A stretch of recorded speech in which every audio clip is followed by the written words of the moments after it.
Okay, so it's Candice Savino here with Discussions of Truth and Citizens Media News. We've got Seth Keshel here. Hey Seth, Candice, how are you? Good to have you on. good to have you on over here. So I was trying to get a little bit more information about you and what you're doing. You could call me the chief election denialist. Okay. I've been out in front of the election integrity movement for about 2 years now. Okay. And in the 2020 election, after the 2020 election when President Trump was still in office, Yes.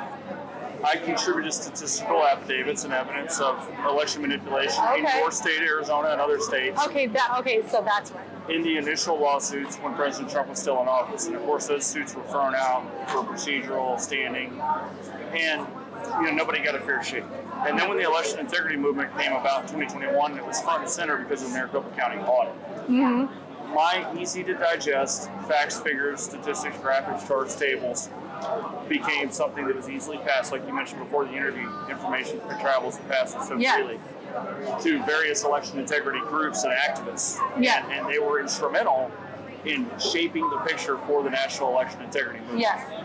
And since then, I've traveled across the country to 40% of all counties in our country, presenting evidence of the 2020 election manipulation, and now, more lately, since 2022, the ways we can fix the election issue with 10 steps for fixing transparency. So you actually have a plan to fix this election process that's going on. I mean, I was there front and center on November 3rd, when they're over there trying to, tell us that Joe Biden won. And we're like, nope, we showed up right to the county recorder's office. We were there front and center every single day till they said he won.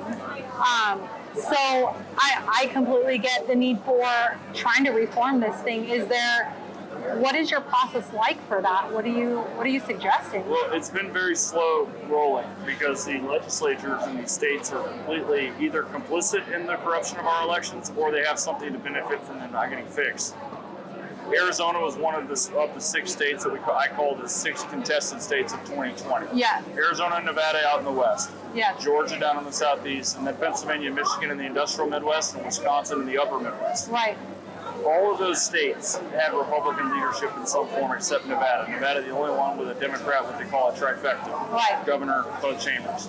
But the other states had Republican governors in 2 states, so those would be in Arizona and in Georgia, and Republican legislatures in all. Yeah. And we thought that they would provide remediation of the 2020 election when Trump was still in office. Right. But they haven't, and neither have they passed the 10 points. But my points are similar. The first one is to clean out the voter rolls. That's the most important thing because the voter rolls are flooded with ineligible or illegal registrations. Right. And mail-in ballot requests are attached to these extra registrations. Yeah. And they get sent out and then harvested and dumped in the drop box. Right. So they're call them ghost votes, phantom votes. Yes. And then you move on to banning all electronic elections equipment. And then point number 3, voter ID with paper ballots only. It needs to be enforced everywhere equally. Yes. Number 4, severely restrict mail-in ballots. Big problem in Arizona, and that was brought to you by the state's Republican Party, believe it or not. Yeah. Number 5, restricting early voting.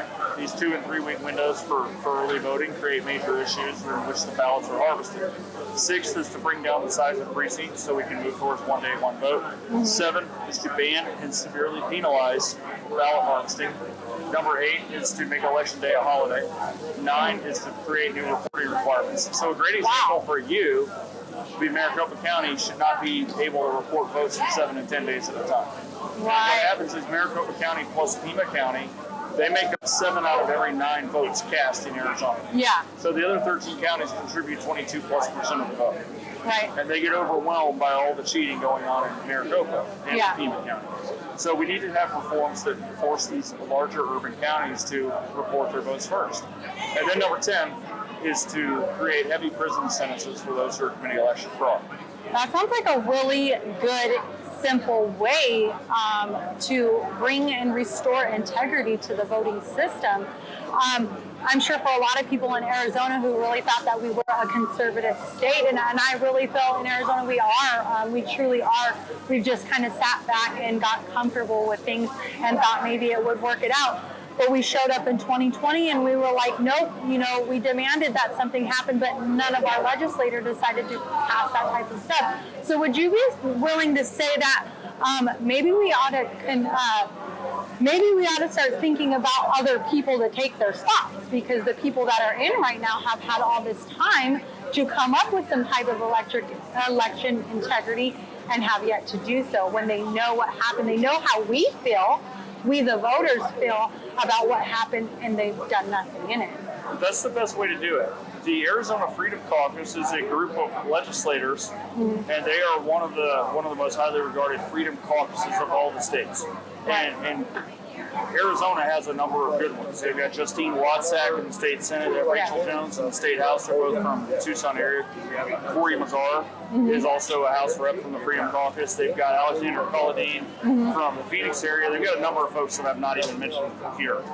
And they've done a good job in keeping Katie Hobbs as limited as possible. Yeah. But the issue is Carrie Lake was the key symbolic candidate in the entire 2022 field. Yeah. Of the America First movement. And she was kept out of office deliberately to take away the executive powers of a governor who would have gone after the cartel snake, who would have absolutely gone after the sacred cow of election corruption. Mark Fincham ran for Secretary of State on the same ticket. He was also kept out for the same reasons. Yeah. He was is a hardcore believer in fixing our country's broken elections. Yes. And then we move down the chain and you have Abraham Hamadeh, who supposedly lost by all of 280 votes cast. He got put out, and then Blake Masters for U.S. Senate. So, yes, some people do get through the system. Other ones who are very prominent, very visible people, they're being sidelined by these shortcuts, tricks, tactics, techniques, and procedures that have been keeping people out of office for so many years. So how would we go about bringing those 10 points to saving? How would each state bring that? What do? They get that written into a bill, or they get written into law? How would they go about getting those types of things enforced? Some very strong Republican states, like Arkansas and Missouri, have presented bills with most of my points in them in some way, shape, or form, and they've not made it out of committees to the floor. That's a start. As for the larger states, Florida has passed a couple, but not because of my efforts, but ballot harvesting. They're the only state in which ballot harvesting is a felony. Yeah. That's a big deal, because other states have banned ballot harvesting but not really made it a serious crime to take in ballot harvesting. That's, of course, the secret sauce for amping up the mail ballot turnout. Right. For people that aren't campaigning, can't get votes, can't attract people to a rally. Right. So we have to have something big go fall that mandates reform. We have to have continued investigations and discovery into our elections. We have to have a court make a major decision impacting our elections that is going to require large sweeping reform of elections. Because if we don't get it in, we don't have a constitutional republic anymore. Our elections are on autopilot. They're engineered to favor population density. Population density overwhelms the rest of the state. So our system has failed. Very much so. What about this election dysfunction? Electile dysfunction. Electile dysfunction. I was like, you know what I knew I was going to say. That is my humorous outtake on electile dysfunction. You want me to define it? Yes. Yes. So disclaimer, I'm not a medical professional. Okay. Not a medical professional. But electile dysfunction is basically when you have difficulty maintaining an election.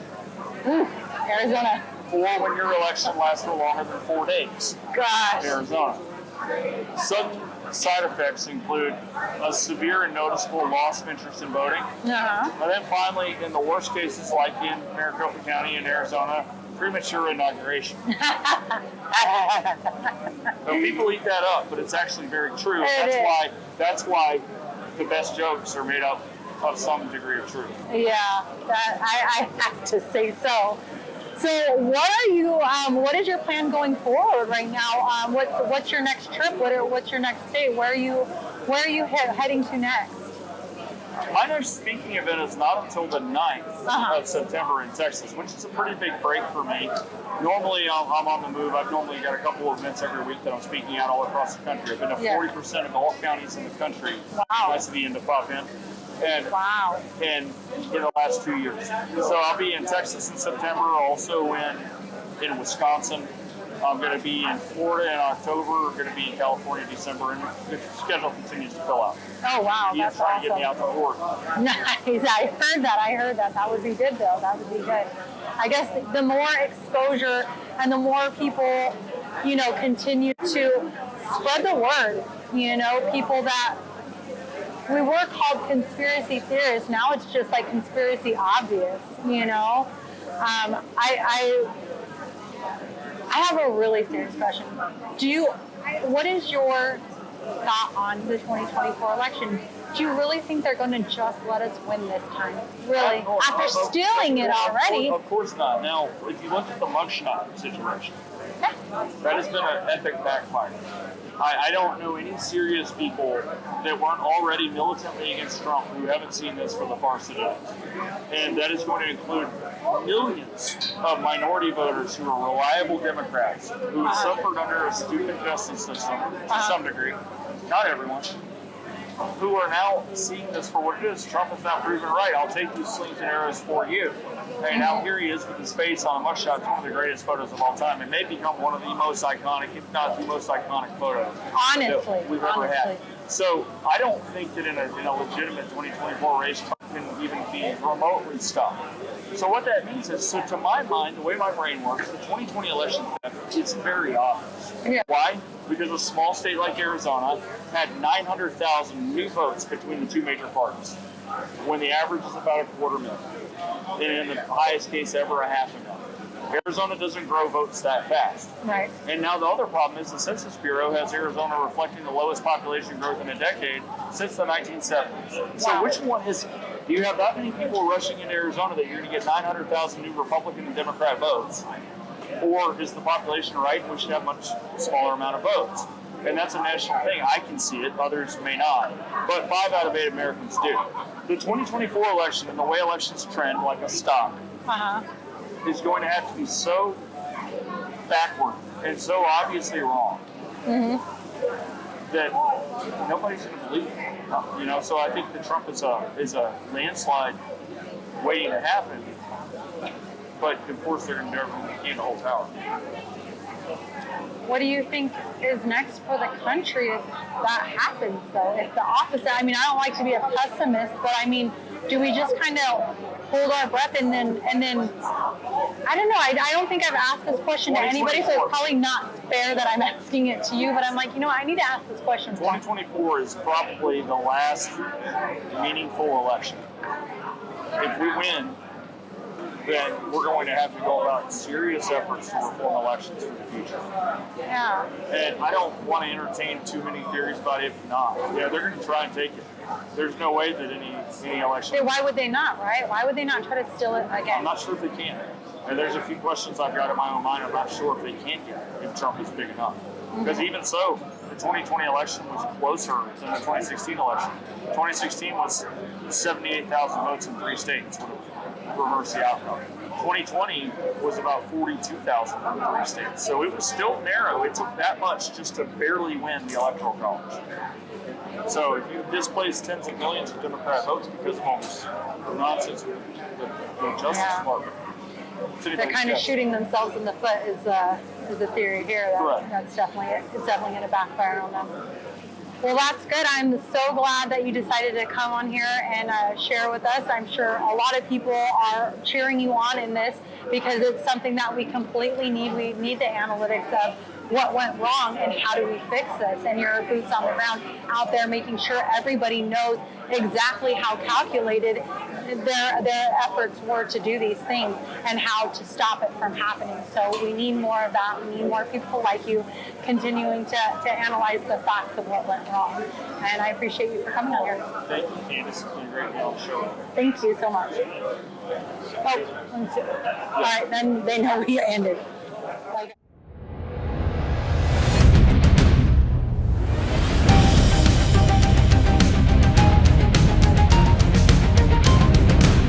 Citizen.